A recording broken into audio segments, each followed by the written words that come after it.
Bom dia, mais um XP Connection no ar, né? Hoje para falar sobre inflação, também sobre a nossa pesquisa política, né? Em relação ali o que os investidores institucionais acham e também, né? Hoje aí o que aconteceu aí com o mercado foi, tinha expectativa do PP, tem dois eventos aí, uma era a reunião do PP, poderia vir hoje ou não, e tem também o relatório da comissão, né, do impeachment. Às 2 da tarde começa ali a falar se vai ser favorável a impeachment ou contra. E só já falando rapidamente para a gente entrar na apresentação, o PP, né, já destacando ali o Ciro Nogueira de que se não teve a reunião é porque não tinha quórum suficiente para a saída do PP do governo da base aliada. Então isso influencia, obviamente, a bolsa para baixo. Mas vamos lá. Bom dia, Ricardo Kim. Bom dia, Celso. Bom dia, pessoal. Isso aí, né? Política ainda sendo o principal driver da nossa bolsa, questão do PP. E a gente vai ficar de olho a partir da tarde na questão do relatório da comissão. Mas antes de qualquer coisa, bom dia para todo mundo. A gente já vai seguir logo mais para a apresentação. É isso aí. E aí, Gustavo Cruz, para fazer a apresentação. Olá, Celso. Bom dia, Kim. Bom dia a todos. Pois é, a gente preparou hoje uma apresentação em 2 partes, né? A gente fez uma pesquisa nova, então a gente tem que apresentar rapidinho aqui os resultados. Basicamente, a nova pesquisa política mostrou que os investidores institucionais estão acreditando em uma probabilidade maior de impeachment, né? Num período mais curto, e eles acreditam que os impactos no Ibovespa e no câmbio mudaram. Eles acreditam num câmbio mais valorizado caso ocorra uma interrupção do mandato da presidente Dilma, e que o Ibovespa avançaria um pouco mais do que comparado com a pesquisa anterior. Pesquisa que a gente fez entre o final da semana passada e o começo dessa. E também a gente preparou uma apresentação um pouquinho mais sobre inflação, sobre IPCA, mostrando por que está desacelerando ao longo desse ano, por que muitas casas fizeram uma revisão para baixo, e também o que pode realmente levar a esse caminho ou pode mudar completamente o jogo. Então, temos as 2 opções. Qual que vocês querem primeiro comentar da pesquisa? Você decide. Seu call. Então, eu vou mostrar a pesquisa rapidamente, aí vocês pegam algumas perguntas e depois eu vou para... Ok. Então, a nossa pesquisa política, a chance real de corrente... A gente sempre faz a pergunta, não impeachment, mas a interrupção do mandato da presidente Dilma, pode ser via TSE, pode ser qualquer motivo, mas você acredita que a presidente Dilma não termine o mandato? Qual a probabilidade disso ocorrer? Aumentou bastante aqueles que respondem entre 80% e 100%, ou seja, aqueles que dão uma probabilidade quase certa de que isso ocorra, subiu para 45% a resposta majoritária. Antes sempre estava entre os 40 e 60 e 60 e 80, agora a segunda resposta ficou entre 60 e 80, 43%. Mas a mensagem também é que 98% acreditam que a probabilidade é real, né? Porque ela é maior que 20%. A segunda pergunta é quando isso ocorreria? E ao contrário das últimas pesquisas, que sempre colocavam, a primeira pesquisa que a gente fez, a primeira pesquisa política, eles apontavam o primeiro semestre de 2017. Na segunda pesquisa que a gente fez, logo após aqueles protestos de março, a resposta que ganhava era essa aqui, cinza mais claro, segundo semestre de 2016. E agora, nessa última pesquisa realizada em abril, o primeiro semestre de 2016, com 60% dos respondentes. Em seguida, a gente também pergunta a consequência disso em alguns ativos e alguns pontos cruciais da economia. A primeira pergunta é para onde iria o dólar caso ocorresse essa interrupção de mandato? E, ao contrário, acompanhando com a última pesquisa para essa, os investidores acreditam num real mais valorizado, tanto em comparação com o que está hoje no patamar atual, quanto em comparação com a pesquisa anterior. Então, a maioria dos respondentes, 48%, acreditam que o dólar iria para um patamar entre 3,20 e 3,40. Então, mais valorizado que atualmente, entre 3,67, 3,70 que está hoje em dia. Alguns acreditam que valorizaria um pouco menos o real, entre 3,40 e 3,60. E alguns acreditam que valorizaria muito mais do que o patamar atual, entre 22% apontando entre 3 e 3,20. E apenas 5% praticamente colocando num patamar digamos, estável, né, próximo do que está atualmente. Então não ocorreria nenhuma mudança, só 5% disso. A gente deu mais opções acima, desvalorizaria, mas ninguém escolheu a sua opção. E aqui na parte direita da tela, a gente tem a outra pergunta, para onde iria o Ibovespa? E a gente viu um otimismo maior em torno do Ibovespa. Então os respondentes acreditam que o Ibovespa ele subiria ainda mais do que comparado na pesquisa anterior. Nessa pesquisa agora, a gente tem 25% acreditando que o Ibovespa subiria para mais de 60 mil pontos. A maioria dos que responderam acreditam que ele ficaria, 53% ficaria entre 55 mil e 60 mil pontos e 22% entre 50 e 55 mil pontos.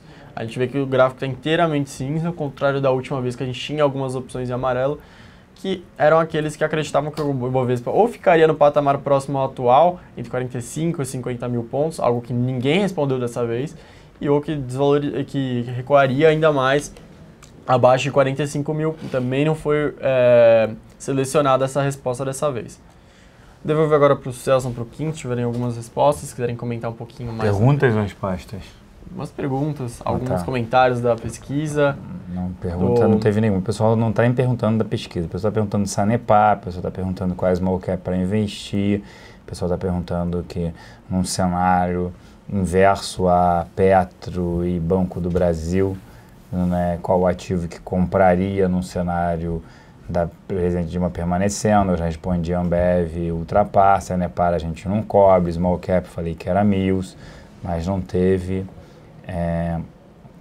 nenhuma. Até falei de Comgás aqui também, mas de small cap, mas não teve nenhuma pergunta em relação a isso, né?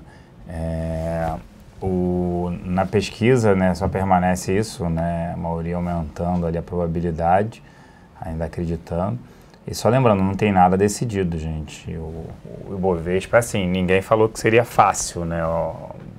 Que você tem ali o político, o imponderável da política, que se fosse fácil a gente tinha retirado as FENSes, né, as proteções das carteiras e tinha comprado Petro e Banco do Brasil, que a gente não consegue colocar. É claro que assim, a probabilidade talvez estivesse maior no pico algumas semanas atrás, mas a gente está falando de política, a gente está falando de pessoas, né? Acho que é uma questão muito volátil. Qualquer percentual, ainda que, digamos que tivesse, sei lá, 80%, esses 20% são bem relevantes ainda quando se trata de política. Então, a probabilidade ainda é alta, mas, de novo, como o Celso comentou, ninguém pensou que o governo entregaria de mão beijada. É isso, né? Então, é um cenário aí. E se o Lula barrar impeachment, vai tentar taxar lucros e dividendos, sim, tem que passar primeiro no Congresso. Eu acho que isso é muito mais, de novo, um estelionato eleitoral agora do que qualquer outra coisa. Ele tem que falar alguma coisa, né? Ele tem que falar que vai criar IPVA para aviões e barcos, sendo que o efeito é muito pequeno. Ele tem que falar alguma coisa para a base dele, né? Senão acaba não ficando lá. E lembrando que agora uma variável extremamente importante vão ser as ruas, né? Então, a gente vai ter ali provavelmente, talvez, né, final da semana que vem, a votação, e vai depender muito de como que vai estar a pressão em cima dos deputados, tudo que a gente já conhece, mas talvez a variável mais importante, porque até então o jogo está relativamente aberto, né, com essa articulação do Lula, o PP dando essas declarações, mas a verdade é que era de se esperar, né, que esses partidos indecisos ficassem com o governo até o final. Agora, nada indica que eles não possam mudar o voto, e, aliás, é bem provável se tiver uma pressão das ruas ali, por isso que a probabilidade ainda se mantém alta, né? Sim, e até falaram, o que ocorreu, né, esse esfriamento do impeachment foi isso, quem acabou de falar. Além do PP, você tem um Renan, alguns pedidos até aí do TSE, né, derrubar a chapa, Marina, entre outros, falando em novas eleições, né, isso postergaria, isso precisaria passar no Congresso de novo, fazer um adendo, né, ali na Constituição para poder aprovar E aí você precisa de 594 parlamentares, né, aceitando, só 2/3, mas aceitando ali uma mudança. Quer dizer, é muito complicado efetuar isso agora, né, mais problemático. E sobre título de tesouro, vou responder rapidamente antes de voltar para a apresentação. Qual que a gente recomenda? A gente prefere pré, tá mudando de pós para pré. E principalmente pré em Selic, porque a gente acredita em queda de juros, independente, se o Lula permanecendo, ele vai querer baixar os juros à marra. Mudando o governo, a gente acredita também que tem uma expectativa positiva, inflação menor, dólar menor, e aí seria interessante o pré. Tem até a questão do IPCA arrefecendo, etc., né, que também ajuda nessa questão. Isso.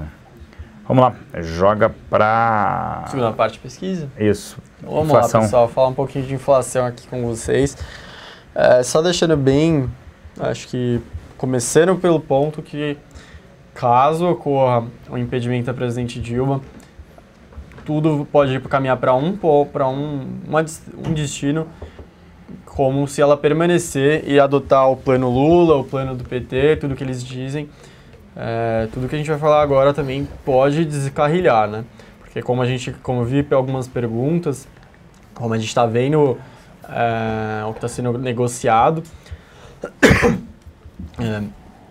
o PT pode justamente mudar totalmente o que está sendo dito, fazer um programa forte de ampliação de crédito. O Lula está, segundo informações hoje da Folha de São Paulo, o Lula está falando para deputados que caso ele assuma, ele vai cortar juros, vai forçar, que ele está dando como garantia que vai ocorrer um corte de juros, algo que foi bem combatido no começo do ano, quando o Banco Central tinha falado que ia alterar a taxa de juros, mas teoricamente por influência política isso não ocorreu, e surgiu muito esse debate se ocorre influência do governo na decisão do Banco Central ou não. A gente vai ter esse cenário, então sempre tem que ter em mente isso. Mas de qualquer forma, que a gente tem aqui, começando a minha apresentação, a gente tem a Selic em amarelo, a gente tem a inflação aqui, a gente colocou o IPCA 12 meses acumulado, 12 meses, também para deixar bem claro algo que a gente discorda, que foi dito recentemente pelo presidente do Banco Central, Tombini, na comissão do Senado, que ele falou que não, que sempre a inflação, ele atendeu, a inflação ficou só simplesmente em 2015, distante da meta, que todos os outros anos o Banco Central conseguiu cumprir seu objetivo. Como a gente vê aqui no gráfico, como a gente sabe, como todos sabem, isso não é verdade, né? A meta da inflação é 4,5, como tem essa linha azul clara, e não 6,5, que é o teto da meta, que é essa linha preta, que foi o que o Tombini disse que cumpriu, mas na verdade a gente vê que a inflação ficou há muito tempo, a inflação está bem distante da meta realmente, e o teto da meta e também a base da meta, que seria de 2,5, que não está aqui, mas eles são justamente para contemplar alguns choques, né? Porque o IPCA contempla muitos preços de alimentos que estão sujeitos a choques. A gente acabou de ter no começo do ano uma inflação de alimentos além do normal, mesmo desprezando fatores sazonais por conta de fatores climáticos. E é por isso que a gente tem esse teto da meta, a gente tem a base da meta também. E não justamente como o IPCA contempla todos esses preços, ele permite com que o Banco Central trabalhe nessa banda, né? Essas bandas. Mas não foi o que ocorreu, o Banco Central nos últimos anos trabalhou simplesmente em ficar abaixo do teto da meta, como se o teto da meta fosse o centro da meta. No ano passado a gente teve um reajuste bem forte de preços administrados, então se a gente já vê aqui que nos últimos anos o Banco Central teve dificuldade para cumprir o teto da meta, a gente ainda tem um agravante de que no ano passado a gente teve, infelizmente, uma liberação dos preços administrados de uma vez, porque muitos desses preços foram segurados nos últimos 4 anos, subsídios além dos necessários, todo mundo sabe de toda a parte do preço de gasolina, os preços de energia elétricas. Então o que a gente viu no ano passado foi um destoamento bem forte dos preços administrados, aqui a linha vermelha, ao contrário dos preços livres que praticamente seguiram essa trajetória, teve um aumento por N motivos, mas a gente vê que claramente pelo gráfico algo foi fora do normal dos preços administrados, que foi todo aquele repasse de uma vez só após o final das eleições de 2014, 2015 inteiro teve um repasse muito forte nos preços. E aqui a gente tem um outro ponto que a gente acha interessante mostrar para vocês, que mesmo olhando o máximo possível, aqui é um gráfico que a gente bota para vocês, que são as projeções do Boletim Focus. Todo o final de mês a gente pega aqui, tem desde novembro até março aqui. Então, aqui seriam as projeções do Focus na primeira linha, no final de novembro, o que eles acreditavam que a inflação fecharia o ano. Então, ele estava um pouquinho acima de 6,5%. Aí a segunda é de dezembro, como que estava em dezembro. A última, obviamente, março. E para todos os anos, cada barra. Então, é o resultado de um final de mês no Boletim Focus, quanto que eles acreditam que a inflação vai fechar. O que a gente tem de interessante nesse gráfico para vocês é que logo depois que o Joaquim Levy, ele deixa o Ministério da Fazenda e o Nelson Barbosa assume, e logo que ele assume, ele já tem uma pressão imensa do PT para mudar totalmente, fazer uma guinada, né, na política econômica, a gente não vê nunca mais o mercado colocando como o Banco Central conseguindo atingir o centro da meta em qualquer que seja o ano para frente. Então a gente tem aqui até 2020 abril só depois de janeiro, e fica em 5%. A gente vê em 4,5% aqui até dezembro, mas aí logo depois o Nelson Barbosa assume e aí sim o mercado desconsidera qualquer chance de que o Banco Central vá conseguir levar a inflação para o centro da meta. Muito por conta do que a gente repete extensivamente aqui.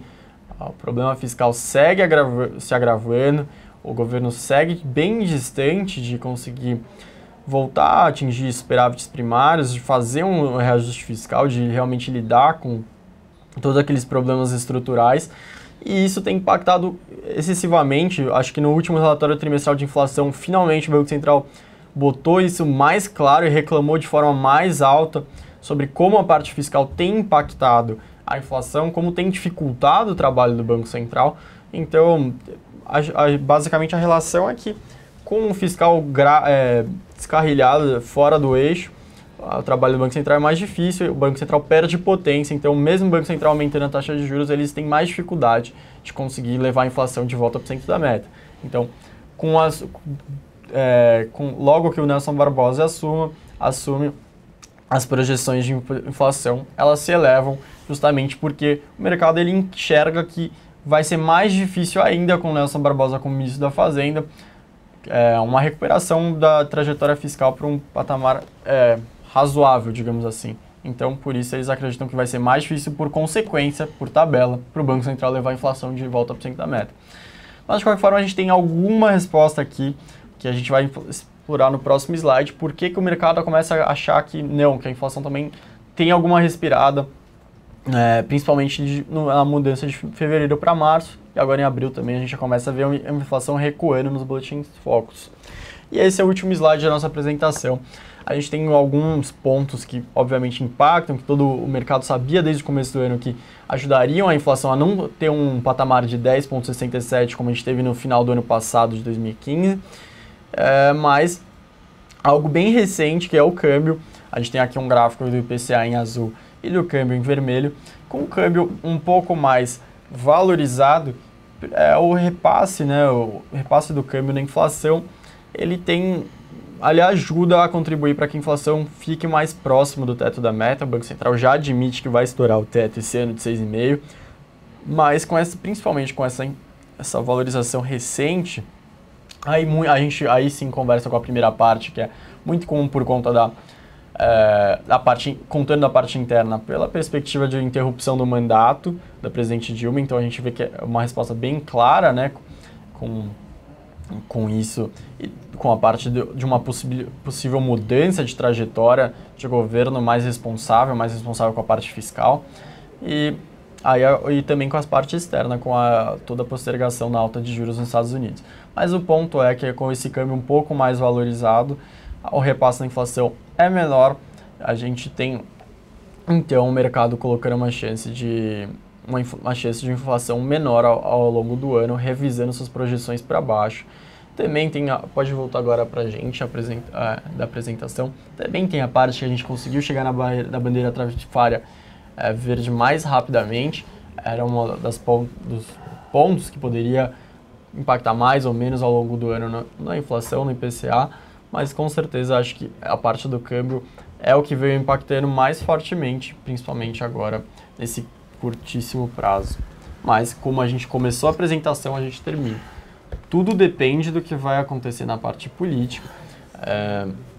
Realmente, tudo que a gente viu aqui pode reverter de uma maneira bem rápida. Então, caso o presidente Dilma continue como presidente e logo em seguida já fale que vão implementar tudo aquilo que o PT defende fortemente, a gente vai ver o câmbio desvalorizando bem forte, bem rápido, bem forte.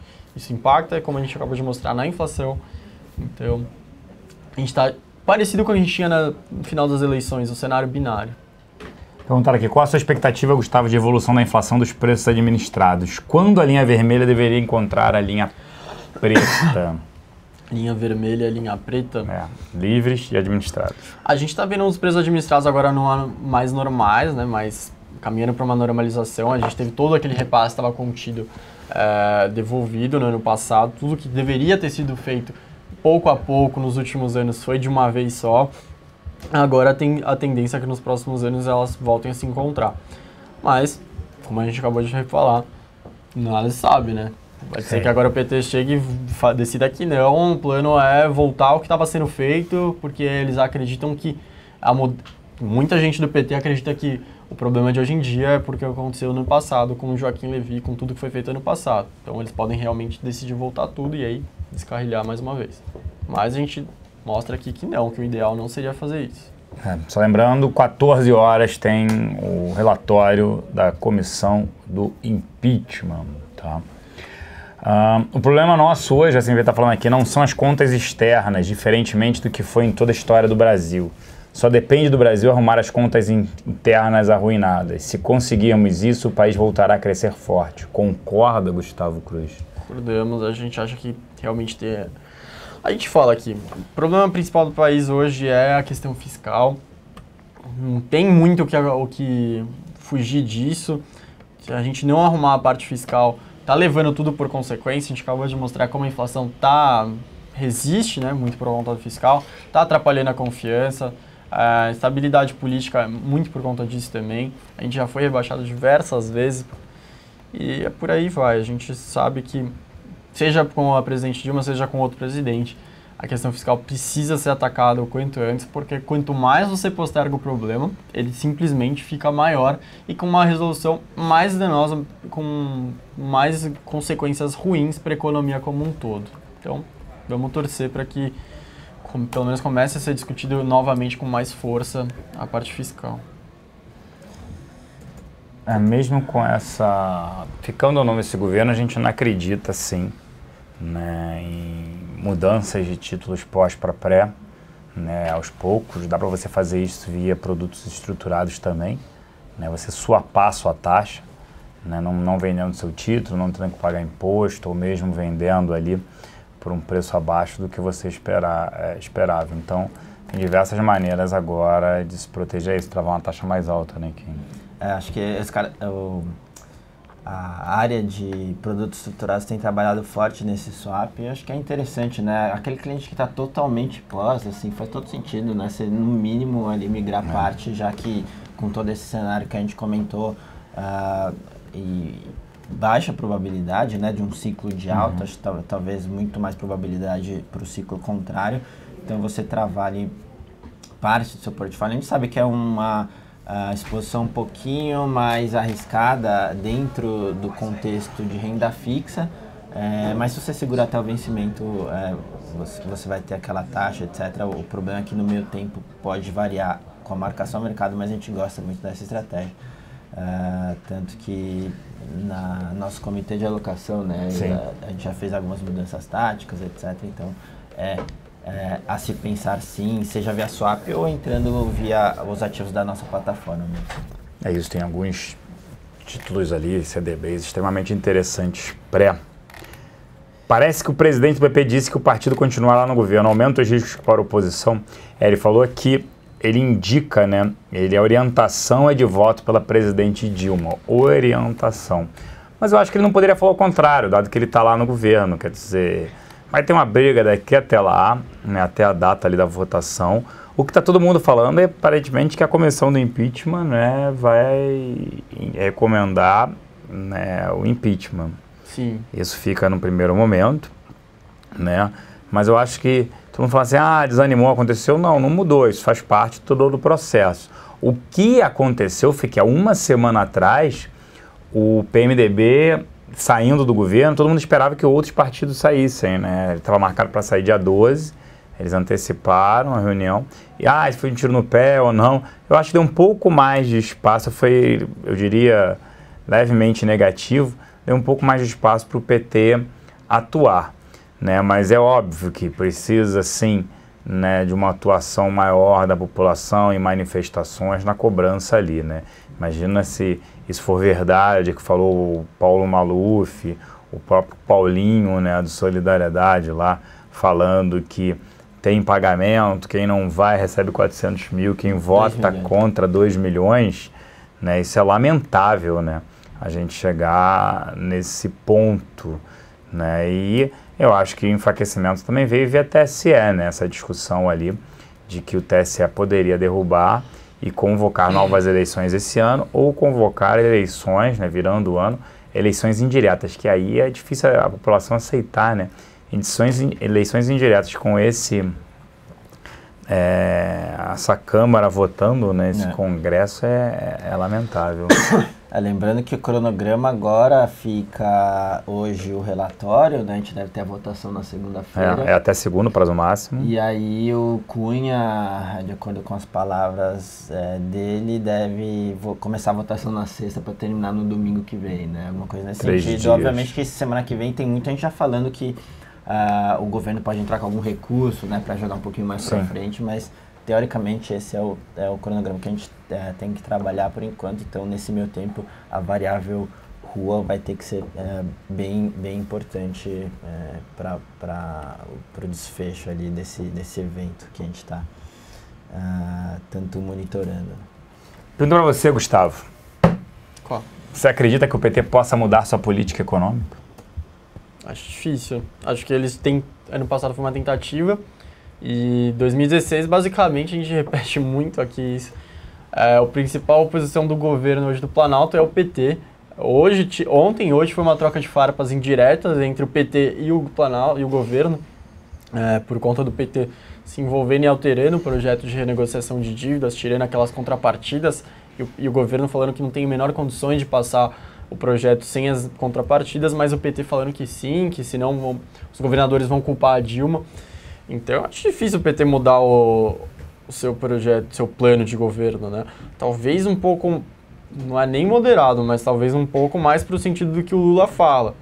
Mas como você começou hoje o programa, basicamente, tá bem mais para um sentido de estelionato eleitoral do que eles mudando o programa. Eles falam repetidamente em utilizar reservas na taxação. Hoje falaram em regular mídias. Então, acho que segue nessa linha. Acho que se o presidente Dilma continuar, é bem mais provável não. Ela já está fazendo isso esse ano, está fazendo bem mais os agrados, né, econômicos esse ano do ajuste fiscal. Sequência, provavelmente é que ela amplie isso mais escancaradamente. Eu tenho uma pergunta para o Gustavo também. Boa! Na verdade, com relação à apresentação, você tinha mostrado aquele gráfico do Focus, que realmente o pessoal está revisando as expectativas de curto prazo de 2017, né? 2016, desculpa. 2016. E aí 2017 e 2018 tá flat ali, ninguém revisando. Você acha que eles vão começar a revisar dos próximos anos ou você acha que tem um efeito de curto prazo do dólar, só que o pessoal ainda acha que o dólar no patamar mais alto e eles não vão revisar? Ou é só questão de timing para revisar esses próximos anos? O que você acha? Eu acho que como 2016, o câmbio vai impactar mais rapidamente em 2016, mas também porque, mesmo assim, quando a gente vê as projeções aí, não de inflação, mas de câmbio, elas ainda resistem um pouco para 2017, 2018. Porque aí acho que entra mais o componente externo, que é o ciclo de juros lá nos Estados Unidos, que pode ser que eles realmente continuem postergando e façam exatamente como o ano passado, de começar o ano falando em várias altas de juros e terminar com uma ou quase nenhuma. Mas ainda assim os economistas continuam projetando um câmbio próximo de 4, acima de 4 para 2017, 2018. Isso acho que ajuda a segurar um pouco as expectativas para os próximos anos.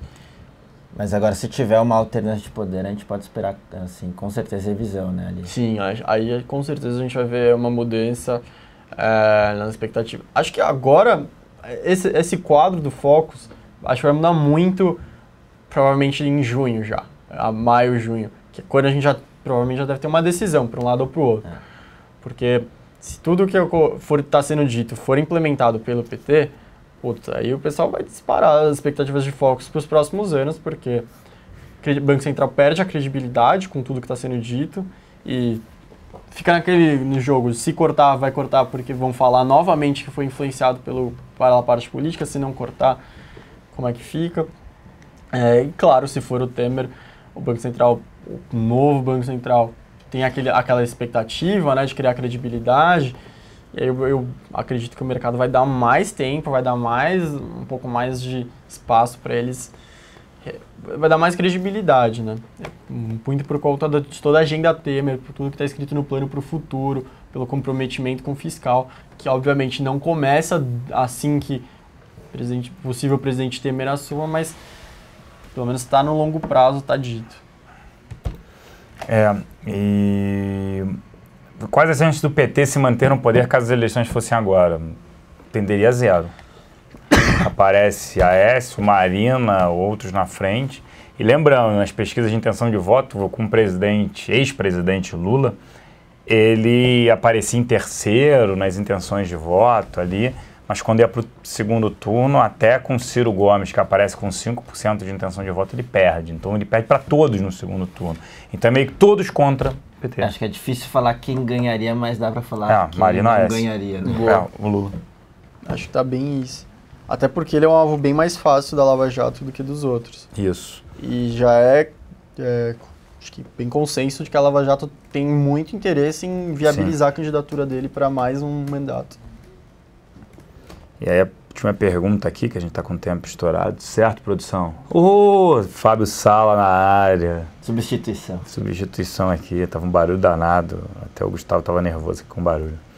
O Lula botando em prática a baixa de juros, a queda da Selic. Queria ajudar o Brasil a sair desta crise? Como muitas coisas aqui, se você fizer de uma forma, você tem um resultado obviamente diferente de você fazer sob pressão, né? Acho que fazer sob pressão política prejudica o preço de outras partes que dão um saldo pior do que você fazer realmente por conta de um fundamento, por conta de as condições te trazerem ao momento que seria ideal. Então, você chega agora, o Banco Central, vamos supor, já toma uma pressão gigantesca e corta juros logo agora no primeiro semestre, com o pessoal do PT na mídia o tempo todo falando que tem que cortar, tem que cortar, tem que cortar. Aí o câmbio vai disparar, o pessoal vai ficar mais cético com o Brasil, o investidor vai ficar mais resguardado ainda com o Brasil e o saldo é bem pior, né? Obviamente a gente está caminhando sim com tudo que está acontecendo, para uma condição mais favorável para o corte de juros ao longo do ano. Mas sobre pressão política, eu acho que o resultado pode ser muito ruim, né? Acho que quanto mais essa percepção de que existe uma intervenção, é ruim para toda a economia como um todo. E você perguntaram aqui, se as chances do PT são 0 hoje, tendem a 0, são baixas. Então a Dilma não vai abrir espaço para nova eleição presidencial, concordo? Não depende dela, dependeria do Congresso, mas esquece isso por agora. Isso eu não viria. É mais fácil o TSE derrubar do que vir novas eleições aí. Ok, senhores, a gente vai ficando por aqui. Amanhã, nesse mesmo horário, tem Batalha do Século. Quem vai participar, Danilo Zanini pela XP Análise Técnica e Ricardo Kim pela parte de Fundamentos. Estamos estruturando a nossa grade aqui junto à Infomoney. Então, às segundas e sextas, o XP Connection deve ter muito mais a parte de análise técnica ali, porque tem a Arena do Investidor com 4 analistas, tape reading, toda a parte de análise técnica, gráfica, para ajudar vocês aí a investir melhor nesse cenário de alta volatilidade, né? E por fundamento não muda. O que a gente falou na segunda-feira dificilmente vai mudar na sexta. Mas mudou o político. Não é fundamento, é o político. Então a gente vai monitorar vocês, segue monitorando aqui. E vale a pena entrar na arena do investidor para ter acesso a esse tipo de informação, a volatilidade no curto prazo acaba ajudando. Um grande abraço e até amanhã na nossa reunião matinal. Valeu, pessoal. Até a próxima. Tchau, tchau, pessoal. Abraço.